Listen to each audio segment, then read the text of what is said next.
Yeah, it's a terrible situation over there, Ella, and unfortunately, I think they're going to see quite a bit of rain tonight as well.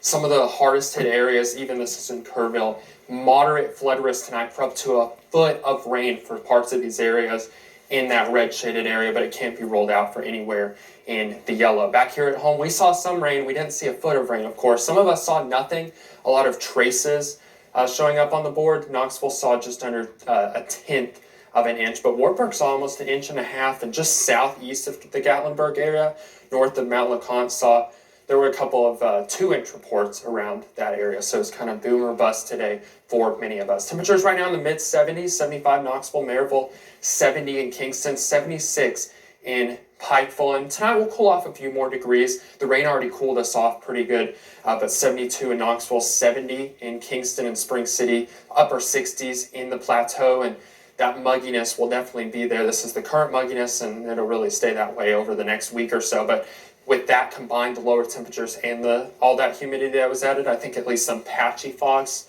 maybe a little bit of more dense fog towards the plateau and some of those low-lying areas near lakes, streams, and rivers, etc. Tomorrow, very rinse and repeat type of forecast. Low 90s for many, 92 Knoxville, 93 Spring City, 88 Crossville, 90 Maynardville, and 90 Dandridge. When you factor in how much humidity is going to be in the air that I just showed, that tropical feel, it'll feel like we're down in Florida or somewhere along the Gulf Coast, because triple-digit heat indices from Knoxville all the way to the Valley, Spring City at 106, Maynardville 100, and then the rest of East Tennessee still feeling like upper 90s. Let's go ahead and talk about that limited rain chance. I think it's similar to today, maybe not quite so widespread as we saw kind of a broken line come through today.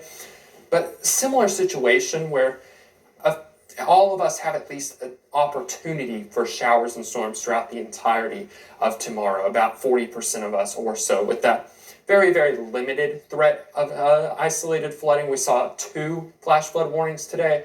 I couldn't rule out that we would see 1 or 2 more tomorrow where you get those more stationary storms. Monday, yet again, we do the same thing with low 90s and at least some scattered storm activity.